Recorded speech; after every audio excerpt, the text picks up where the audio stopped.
you heard this beat for the first time, you probably never imagined that it was born from the drummer's mockery. Much less that he and the guitarist fought so badly during the recording that both of them ended up in a hospital bed.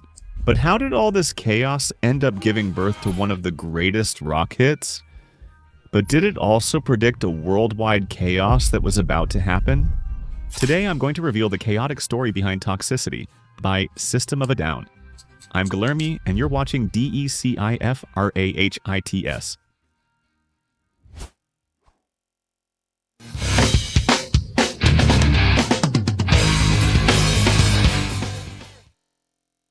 In the early 2000s, it was impossible to walk down the street without hearing this song. For me, Toxicity brings back memories of the days of internet cafes, Tibia, and a lot of CS 1.6. Honestly, I felt so nostalgic making this video that I even bought this awesome System of a Down shirt, man. But what few people know is that long before it dominated the world charts, Toxicity had a completely different name. The song was introduced to the band by the bassist Shavo Adadian, under the name version 7.0 title that, even though it wasn't used, sounded like a technological premonition at the time. To connect to the internet, you needed a dial-up internet provider in the United States, the America Online provider. It was the most used one and was already at version 5.0. So, Shavo was predicting that by the time their second album, Toxicity, finally hit the stores, the software would already be on its 7th update. And look, he was spot on. America Online released version 7.0 exactly at the time of the album's release at the end of 2001.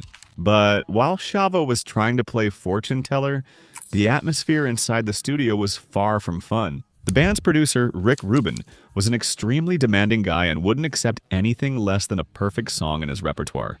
According to drummer John Dolmian, Rubin had such a sharp ear that he would decide whether to discard a song or not, just by listening to the first few seconds. You know, he has a funny way of going through the songs he doesn't like. It was like he would say, next. You know, we had worked on the song for 6 months, next. Rubin told the band to show up at the studio with more songs than necessary, already knowing that a big part would be discarded. All that pressure made System of a Down write an incredible 44 songs for the new project, of which only 15 made it onto the album. The track Toxicity, however, was almost one of the discarded ones, as Shavo Odadjian said in an interview. Of all the songs, Toxicity ended up being set aside. We didn't work on it. I was really satisfied with the song, but it wasn't well received. Almost at the end of the recordings, guitarist Darren Malakian pretty much rescued the song from the trash. He took some parts of it, combined them with pieces of other ideas he had, and created something completely new. Darren told me, "Remember that song version 7.0? I put my touch on it, and here it is." And then Darren played it. Toxicity, which is the title track, was the last song to be added to the album, but the lyrics and drums still needed to be developed. And with 4 temperamental artists locked up in the studio under such creative pressure. The process wasn't going to be easy at all. The tension reached its limit when guitarist Darren Malakian and drummer John Dolmayan had a nasty fight, for reasons they don't even remember today. In the heat of the argument, the fight got real. John hit Darren in the face, cutting his lip, and the guitarist fought back, grabbing a microphone stand and hitting the drummer right on the head. When they saw the blood spilled and all the equipment destroyed, Serk Tankian and Shavo Odadjian stood there, paralyzed, believing that this was the end of System of a Down. But what happened after that explains why this band is so unique, as Darren Malakian said in an interview. Right after the fight, we went to the hospital and got stitches side by side. We were both sitting there laughing and saying, "This is one of the coolest moments in our band's history." John Dolmian has already said that instead of damaging their relationship, the fight only brought them even closer together. And it brought the burst of creativity they needed to keep working on the album. But if you thought the stress was over, you're very mistaken, you know? This iconic drum beat, well, it actually came from a moment of irritation between the drummer and the bassist, as John Dolmayan explained in this interview. And at that point, I didn't have any drum parts. And I remember, again, I have 10 minutes to create the drum line, and then everyone is there watching me. Go on, create something, do your job. And I was trying something different, and Shavo was getting frustrated. And he was right here, you know, and he said, do this, making movements with his arms. Like, do what? What does that mean? What are you doing? You're just moving your arms. So I started making fun of him, moving my arms, and that's how I created the drums for Toxicity. It all came from making fun of Chavo, and it ended up on the album. How crazy is that? It's likely the groove I'm best known for, if you think about it. So Chavo is technically responsible with his spaghetti arms.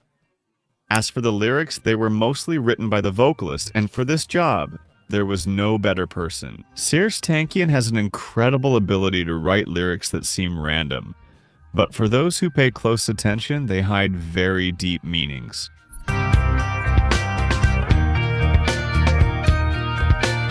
With the software version, 7.0 Serj already starts by referencing the original title of the song, version 7.0. But when you read between the lines, you realize that the meaning of this phrase goes much further. Toxicity, in a very clever way, makes several criticisms of modern society, so in the context of the song, this line is also a reference to so-called planned obsolescence, which is when the consumer industry creates products with a very short lifespan, just to force you to buy the newest version every year. Back then, something reaching version 7.0 seemed like an exaggeration, but it happened. Today, for example, we're already on the 18th iPhone with more coming next year. This also reminds me of the first episode of Black Mirror's 7th season, which discusses this. If things used to be made to last, today the profit comes from every update you're forced to pay for.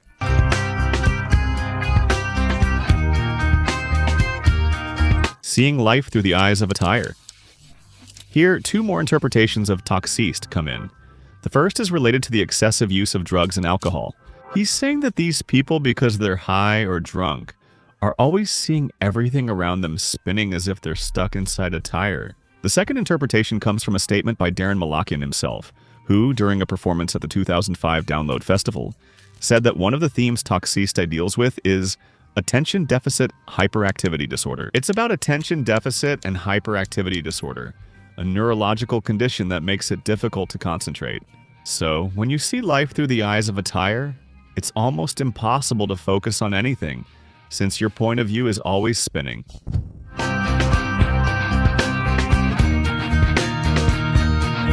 Eating seeds as a pastime. All the members of System of a Down are of Armenian descent, and eating roasted sunflower seeds is a very common tradition among Armenians, as Darren Malakian himself has mentioned in an interview. But metaphorically, this line has two meanings. The first is related to attention deficit hyperactivity disorder, where it arises. It may be criticizing the way children, instead of receiving proper care, are doped up with various heavy pills nowadays. The second meaning is a criticism of society as a whole. Eating seeds is like doing something meaningless. You eat while staring into space, chewing on something with no purpose. In other words, it's a criticism of empty distractions, of automatic routines, something that with cell phones and social media today has become even more noticeable. At this point, in the music video, the band appears eating seeds.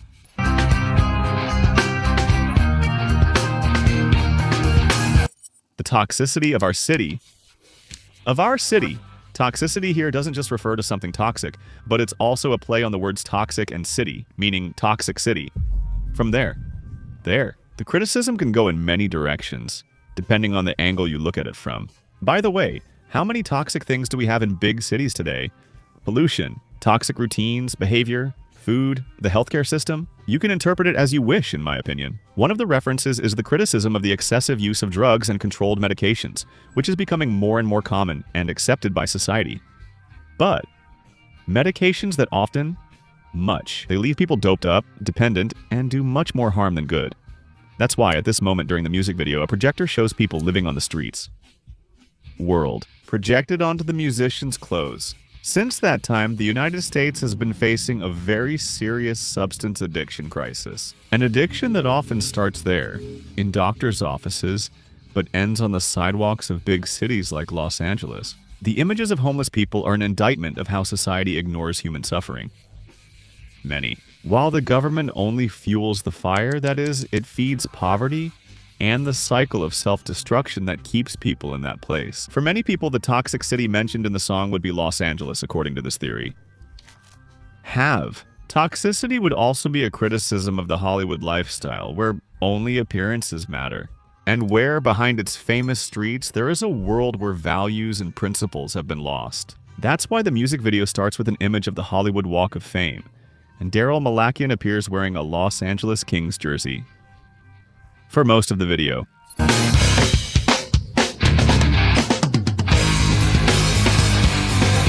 What do you own in this world? How can you own disorder? I see this line as a criticism of the world powers and the rulers who believe they own the world. When he appears, he says, "How can you own disorder?"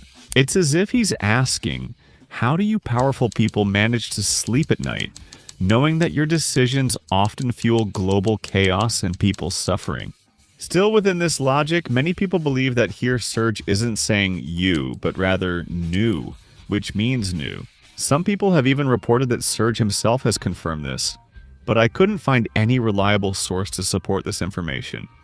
In any case, this theory says that, in this chorus, Serge emphasizes the words New World and Order to make reference to the New World Order, a concept that is often associated with the idea that there is an elite group made up of the most powerful nations and corporations on the planet. That would be controlling the world and profiting from the widespread chaos that they themselves fuel?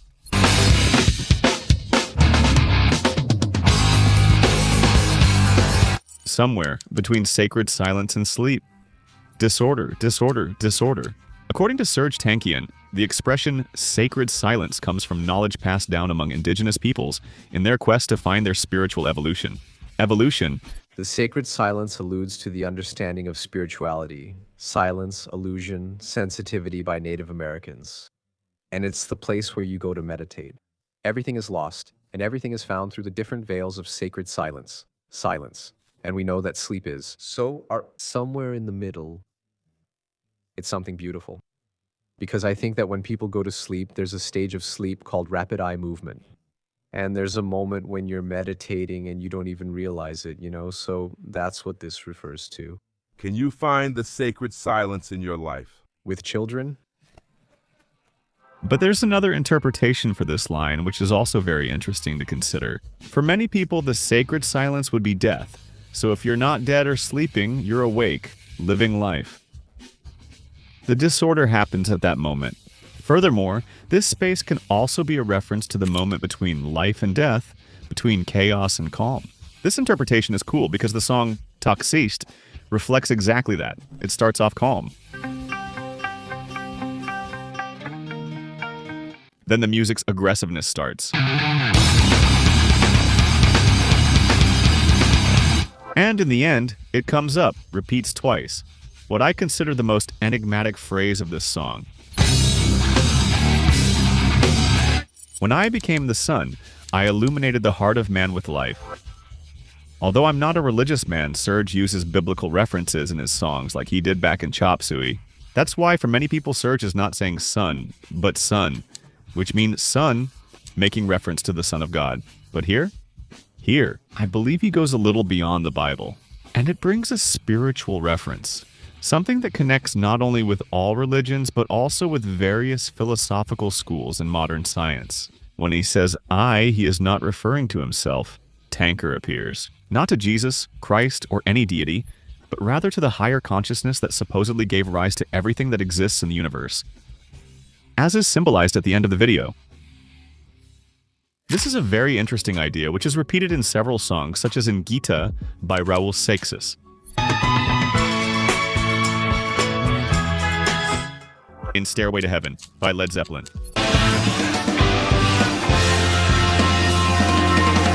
And mainly in Aerials by System of a Down themselves, a song where the band uses an alien boy accompanied by extremely suspicious women just to rub it in our faces. The only reason that keeps us from evolving as a society. Thanks for your company. See you in the next video.